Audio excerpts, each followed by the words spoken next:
ভারতবর্ষকে পরম বৈভবশালী করার জন্য যে রক্ত দিয়েছেন, যারা শহীদ হয়েছেন, যাদের জন্য আমরা আজকে স্বাধীনতার ৭৫তম দিবস অমৃত মহোৎসব উৎসবে আজকে আমরা সামিল হয়েছি।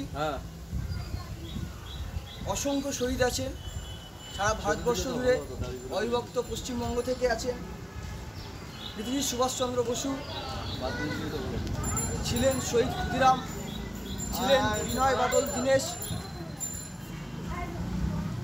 অসংখ্য মানুষ তার সঙ্গে ছিলেন।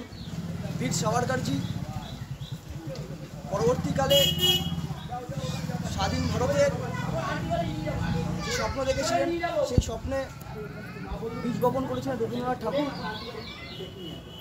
তো আমরা আমাদের এই ক্লাব সংগঠনের পাঁচু ঠাকুর স্মৃতি সংঘের পক্ষ থেকে স্বাধীনতার ৭৫তম দিবস উদযাপন করছি। ৭৫তম দিবসে জাতীয় পতাকা উত্তোলন করবেন আমাদের শ্রদ্ধেয় সভাপতি শ্রী গৌরদেব বাবলুদাকে এখানে আসার জন্য অনুরোধ করছি।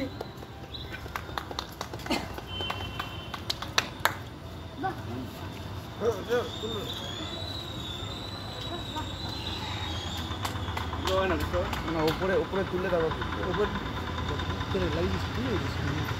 উপরে তুলে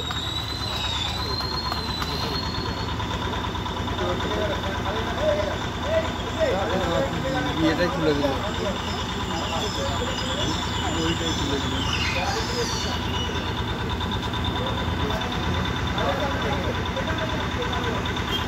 পিছি বন্দে মাতরম, বন্দে মাতরম, বন্দে মাতরম, বন্দে মাতরম, বন্দে মাতরম,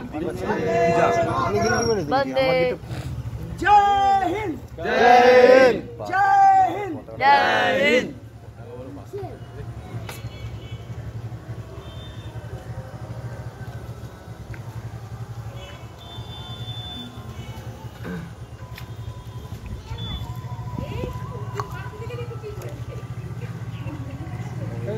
ওই টুলটার থেকে দুটো